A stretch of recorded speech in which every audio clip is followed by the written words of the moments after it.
So then we are going to be beginning. As you can see, the map is pretty big. Now let the game begins. Oracle's Eye. In another time, a mainland oracle, tired of partisan warlords and rival kings, created a tool that he claimed would answer all the nagging questions. The box was a marvel, created from sand, metals, lodestones, glass and other unmentionables. On one side, a panel of smooth glass glowed with images of beyond.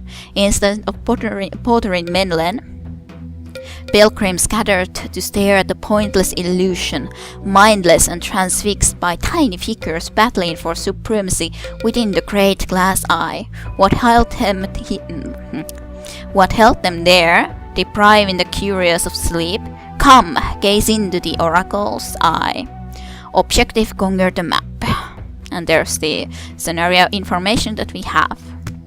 Then we can start researching our first spell. There's this kind of cosmos spells where there's only 2 at the moment. Actually, we already have apparently the other one, so there's only one that we can be researching. And if you research both of the global spells, cosmos spells that are available to everyone all the time, you get some new spells to research. For example, if you research enough of these life spells that you can see in this yellow color, you can then choose better and bigger life spells to research later on. Or the same goes with the earth spells. I think as there's already a possibility to take gold rush, I'm gonna be taking it, as it doubles the town's gold income. So let's start researching with it. You can see here turn-based simultaneous turns going, as everyone else have already moved their units except for us. But well, it's completely fine with us here. You can see that here you can also switch to caverns. So there's 2 sections of map, so to speak. Alright, so here we have our leader in a map. You can see the alignment is good, race relationship for us, and then we have a few of these other units like a unicorn, elven scout, elf cleric, elf swordsman and elf archer. If you select with the left mouse button some unit, at this moment this would be the unit that would be left behind and these others would be going somewhere if you would want to. Or if you click the right mouse button, you can put it to actually switch the units the other way around, so that everyone else will be left behind and only this swordsman will be going. So I'm gonna be probably sending it forward as a scout. There's a town here. It's an elf town as well, so we can talk to it so that they could possibly join us. For 102 gold pieces there would be accepting to join us, so of course that's acceptable to me. And let's have this other swordsman here start heading forward, exploring. There's a watchtower which allows us to see all the time this kind of a big area, which is quite nice. It's gonna be heading that way. And then we have a nymph here. Nymphs are kind of a little bit interesting units as well, as you can also see always this kind of information, not only the abilities but the information of the units. Nymphs are timid, good-natured magical creatures who bear the appearance of the ideal female. They are at home in the woods and frequently ally themselves with other benevolent creatures of the forest, most often the elves. While not at all warlike by nature, nymphs will fight bravely if the welfare of their woodlands home is threatened. In combat, nymphs are very weak. Their main strength is their ability to seduce male humanoids into servitude. Magical in nature themselves, nymphs have a natural high resistance to magic. So yeah, there you can see their abilities, their wall points and their hit points. And as said, they have seduce. Lets the unit attempt to warmly entice the target to follow them, which they can use against those male creatures. We should be capturing these different kind of places, so let's take our nymph here and capture this power node, which will give us 10 more mana income, which is definitely going to be useful. Then let's go and explore with this archer as well, probably. Yeah, it's the quickest one to go into this other direction. We want to be able to explore as much as possible quickly and be picking up this lane around resources. This is mana crystals and this is money, gold. And in here we still have 2 mines that we should be going and picking up, owned by independents at the moment. And then there's a builder's guild as well, which we should go and pick up too. So let's see. I think I'm gonna be going and picking this up with some quick units so that we can quickly then start moving forward. Unicorn can go and pick that one up. Then we can start moving forward with these other guys. There's no need to be keeping them here because it's an elf city, so it's going to be loyal to us. And there's no possibility for anyone to get there immediately. There's water surrounding the areas and then mountains, so there's not really that much problems. This is basically the town that most units will have to conquer first before they get to our main city. Not everyone, because for example dwarves can have mountaineering, which will allow them to climb mountains. Or there's also flying creatures, which of course will be able to bypass this town. But I nevertheless want to at least start building in this city and a little bit fortify it with the wooden walls. So then everyone will have to basically have something like a battering ram or some kind of unit that can climb or fly over walls so that they can try to conquer it. They cannot conquer these kind of towns then with the Schwartzmans etc. So let's fortify that one, and in here I'm gonna be starting to upgrade the town as soon as we can just get the money. It's going to automatically start the upgrading then when we have enough money for it. So I'm just gonna be putting it as starting it immediately when it can. In the meantime, it's nevertheless going to be producing merchandise so that we earn more gold. So it's quite fine. It's quite fine like that. These kind of upgrades work like that when we upgrade this town once more, we get 4 new unit types that we can be installing. First you have to install a unit before you can build them like this, produce. And if we upgrade this town once more, we get 3 more units, and then there would be 1 more unit to get in a 3rd time upgrading. But that you cannot do immediately because this town cannot do it because this is a 3-town square. So it will mean that the highest units you can get are the 3rd ones. If the town is 2 squares, the 2nd ones are the highest. 1 town square cannot upgrade anything. So in here I couldn't upgrade this because, well, it cannot produce those kind of units. So that's basically what we're gonna be able to do in this turn. So let's pass the turn from here, and I should have actually changed the resource output up, but I kind of forget. Here you can get into the caverns. There's actually a town here. It's Frostlin Town. It's not gonna be joining us because it's neutral, so we do not have a good enough of a relationship with them so that they could immediately think of joining us. Then let's explore here as well a little bit forward.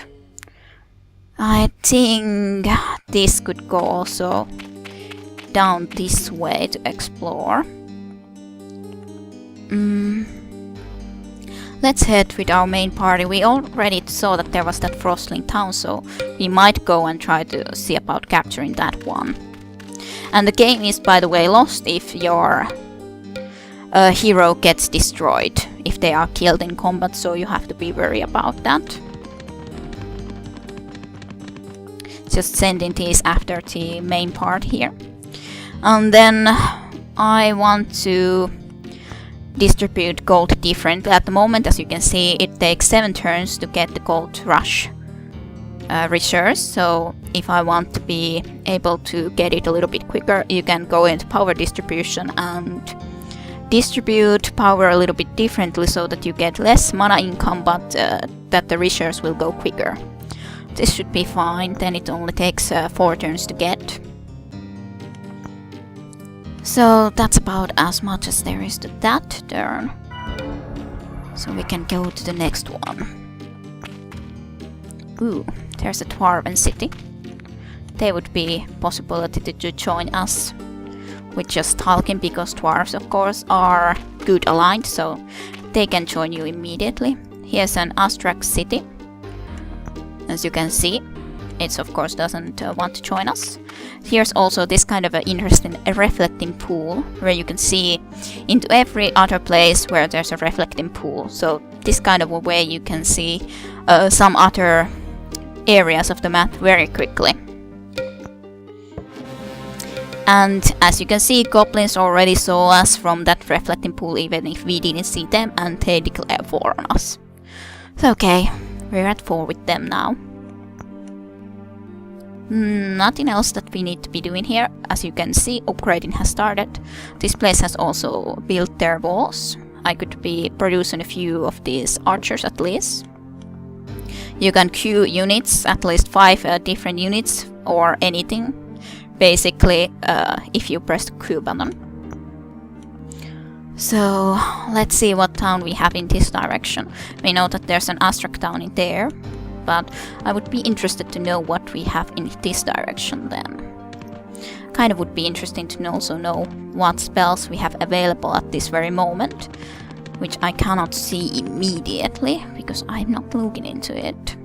From if you put the spell casting here, you can see what spells we have available. We have Summon Pour, we have the Dispel Magic, and from combat spells we have Slow. Let's summon a Pour, for example. It costs that 25 mana, and it takes 1 turn until we're able to cast it. But at that point we're able to then cast it, and it can join our party. From here you can easily just go from one unit group to another who haven't yet moved on their turn. So as this guy hasn't moved, it just went into there. Otherwise, and from here you can always easily click so that you can get to your hero, main hero. Okay, let's pass a turn. Casting ready, and we cast the boar into our group. It has a charge, strike, summon, and walk in. So it will have a mana cost. It will always take 4 mana each turn from us now, but it's still pretty much worth it. So let's see. Well, there's a goblin town. I think we're gonna be attacking it. And undead saw us as well, so they declared war on us too. That's fine. They have 4 archers though, and 1 normal orc swordsman, and then 2 kobolds, and orcs declared war on us too, which isn't surprising. And the highmen, on the other hand, offer us peace, which we of course will accept. The highmen are a good species. And as you can see, only at this point we have met the evil emperors, and then the CPU emperor from the Hymens. We haven't, none of the neutral races have wanted to contact us because, well, they're neutral, they don't necessarily that quickly declare anything on us. And like this, we were able to see all of the different areas here. There's the Hymens. No one's there. There's an undead city. There's Astrax actually. And they're going for the Frostlane city towards it. There's also a dwarf city, and we actually see humans here. I would want that before anyone else gets it. Well, I think this little archman is going to be a little bit in danger though, because there's orcs here, so we'll see about if it's able to actually try to survive. It's nevertheless going to take the shipyard for us, at least for a moment. But yeah, it's not probably gonna be able to do a lot there. But also we can improve this builder's guild or get some items from here, like this producer builder, which can construct raised cities again. The one thing that is a sad thing about Age of Wonders, original one, is that you cannot create your own towns. They're kind of a resource that you also are catering, which is saddening fact, but on the other hand, there's a lot of other things that I still like about this game. We haven't been in the tactical combat just yet, so you haven't been able to see that part yet. Okay, let's talk to them. They would want 115 gold, which we don't have at this moment, so I think I'm gonna be waiting until we are able to have them join us. Okay, what town do we have here?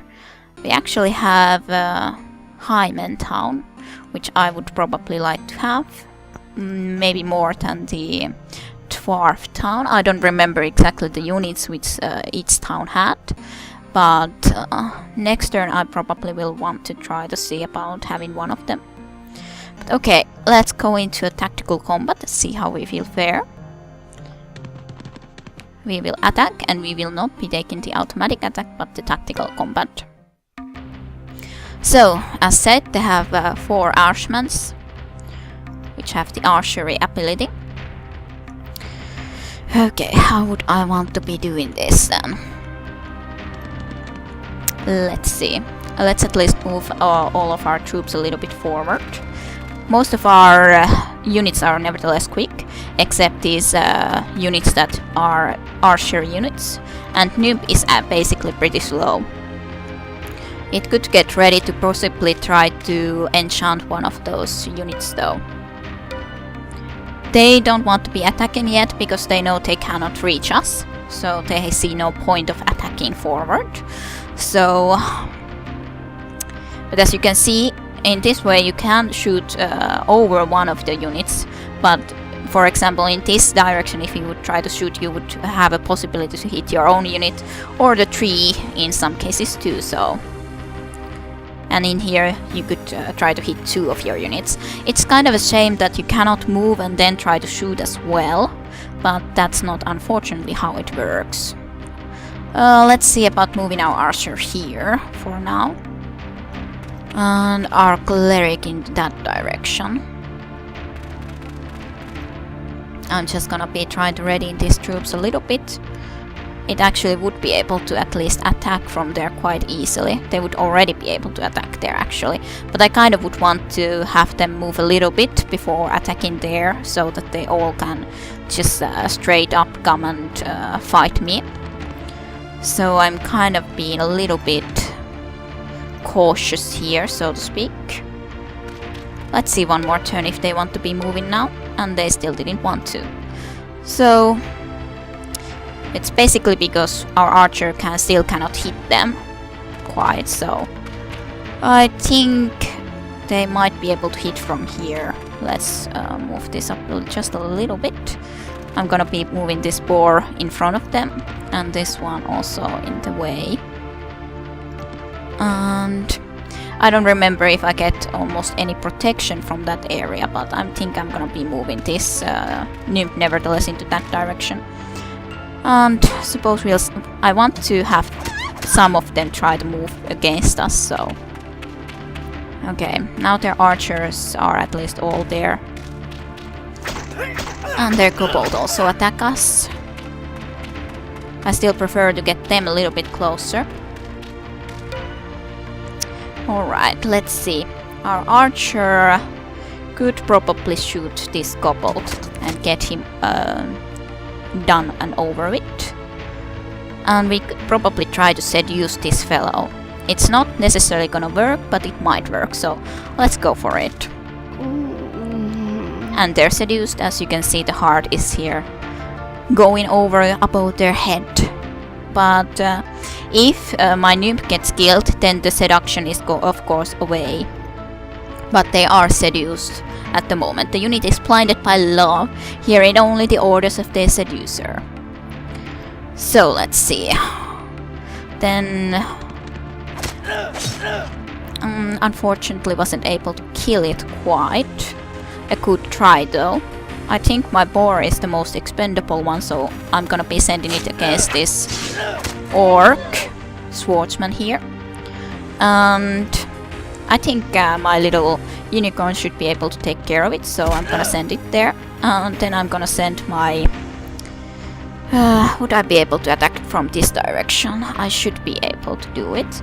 So I probably want to do it from this direction so that these orc archmen aren't able to shoot me that easily, because they usually like to prefer to target your hero. Well, they know that you lose the game if your hero dies, so of course they are the most optimal one to be killed. So would I want to do healing or something else? I might do healing with my cleric. They also, as you can see, have entangle option and a lot of other options, but they can use healing once per turn. So not once per turn in this tactical combat, but once in turn otherwise. And they killed my poor little nymph though, which is very sad. Now we have to kill this kobold too. Well, boar, go. Good job. And then the unicorn can attack. Think we can shoot a magic ball as well. And can you shoot anyone? Yes, you can. Okay, so I will send my Elven Scout to take care of this guy. And for the hero, I am trying to always leave these a little bit weaker units, because you always gain more experience. You see your experience here. The more experience you gather, the next time when you have 90 experience, you will gain a new level and get more points, which you can spend. But if you will gain every turn without even doing anything with your hero 1 experience point.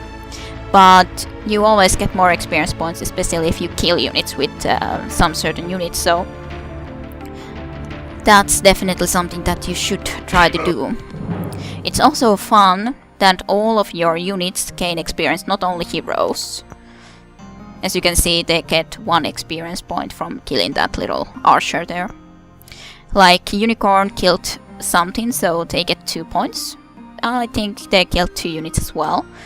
And they are higher level units, so that's why they need more experience, and they are better unit anyways.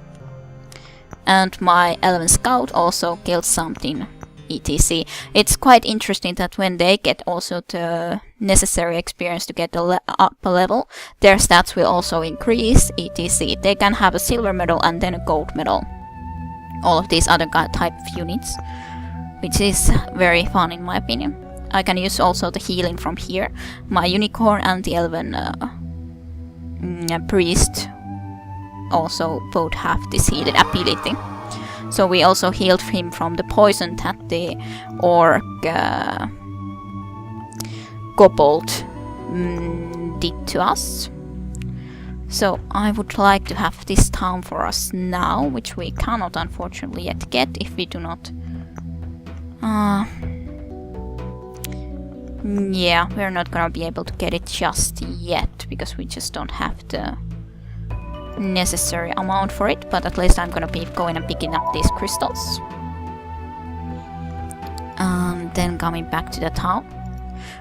We need to be immigrating this town, as at the moment it's just enslaved, so it will not be wanting to work with us at all. These orcs, they are evil creatures, so we need to immigrate, but at the moment we would be only able to immigrate to elves, which I do not want to do. I want to be able to get the other kind of units, the high men for example, so that we can have a different kind of high level units than just the elven ones. So that's kind of my goal.